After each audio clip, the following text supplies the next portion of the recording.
तो हेलो दोस्तों, welcome to my channel. आज की जो हमारी वीडियो है वो क्वाड्रेटिक इक्वेशन के ऊपर है, प्रैक्टिस सेट 2.2 मतलब फैक्टराइजेशन के ऊपर, और क्वेश्चन नंबर 7 है। यहाँ पर देखते हैं इसको कैसे सॉल्व करते हैं। क्वेश्चन अगर आप देखोगे तो क्वेश्चन देख के आपको लगेगा ये तो रूट वाला है, ये तो हार्ड हो सकता है। इजी कंसेप्ट है, इजी कंसेप्ट है, सब आपको बताऊंगा। सबसे पहले यहाँ पर देखो कि आपको एक चीज समझ लेना है, जब भी रूट एक्स को रूट एक्स के साथ मल्टीप्लाई कर रहा हूं तो आंसर एक्स आएगा। ये चीज समझ लेना है। मतलब जब भी मैं रूट टू को रूट टू के साथ मल्टीप्लाई करूं तो आंसर 2 आएगा, या जब भी मैं रूट थ्री को रूट थ्री के साथ मल्टीप्लाई करूं तो आंसर 3 आएगा। ये कंसेप्ट याद रखना। सेम रूट वाला जब मल्टीप्लाई होता है तो आंसर उसका विदाउट रूट में आता है, सिंगल। ये कंसेप्ट याद रखना। अब अगर आप देखोगे फैक्टराइजेशन मेथड हम यहाँ पे यूज करेंगे, तो फैक्टराइजेशन मेथड कैसे यूज करते हैं पहले देखो स्टैंडर्ड फॉर्म में है या नहीं।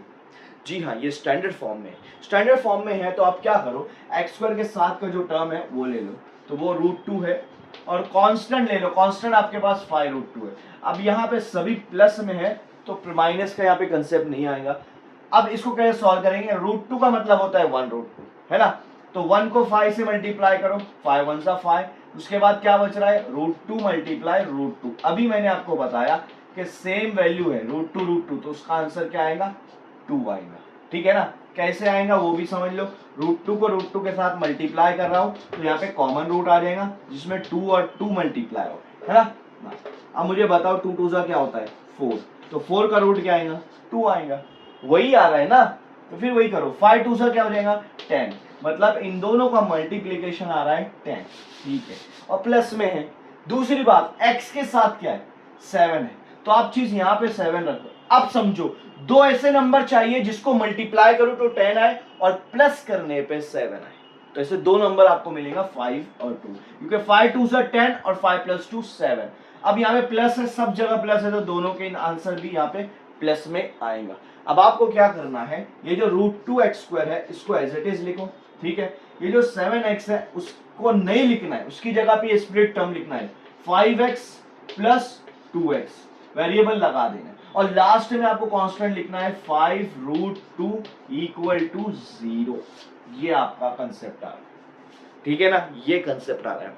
लेकिन अब आगे सॉल्व करोगे तो सबसे पहले आपको प्रॉब्लम आएंगी यहां पर कॉमन निकालने में। दो ब्रैकेट जो हमारी सेम आती है वो सेम नहीं आएंगी, तो आपको क्या करना है वो चीज भी समझ लो। ये देखो, ये है रूट 2 एक्स स्क्वायर, ठीक है, ये आपके पास 5x है। अब मुझे क्या करना है, ये जो 2 है, ये जो 2 है या ये 5 है, इनमें चेंज करना है।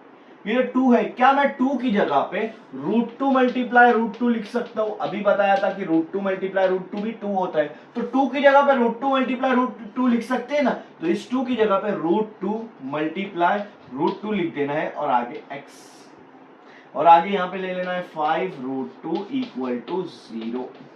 अब आपको ये दो पहले टर्म ले लेना है और दोनों में कॉमन निकालना है।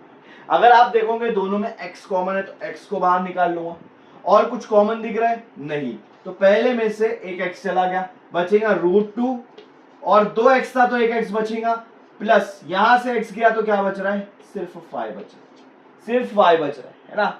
अब इन दोनों में क्या कॉमन है, अगर आप देखोगे यहाँ पे रूट 2 और यहाँ पे भी रूट 2 है, तो दोनों में यहाँ पे रूट 2 कॉमन निकालो। क्या निकालो, रूट 2 कॉमन निकालो। तो पहले ब्रैकेट में क्या बचेगा, एक रूट 2 बाहर आया तो अंदर क्या बचेगा, रूट 2x, क्योंकि यहाँ पे दो रूट 2 है ना। आगे क्या बच रहा है, यहां से रूट 2 बाहर आया तो क्या बच रहा है, सिर्फ 5 बच रहा है।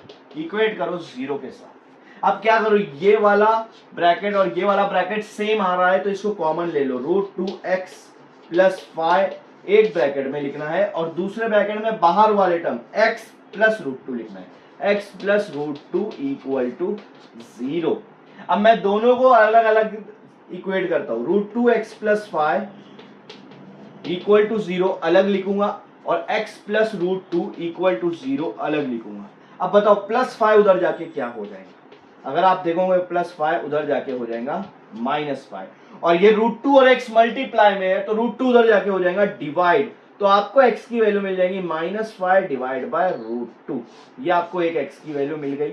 दूसरी इधर x की वैल्यू निकालेंगे तो प्लस रूट 2 को वो साइड लेके जाना पड़ेगा, प्लस रूट 2 में जैसे ही वो साइड लेके जाऊंगा ये हो जाएगा माइनस रूट 2, तो एक x की वैल्यू मिल गई -√2। तो ये दो आपके क्वाड्रेटिक इक्वेशन के रूट्स यहाँ पे मिल चुके।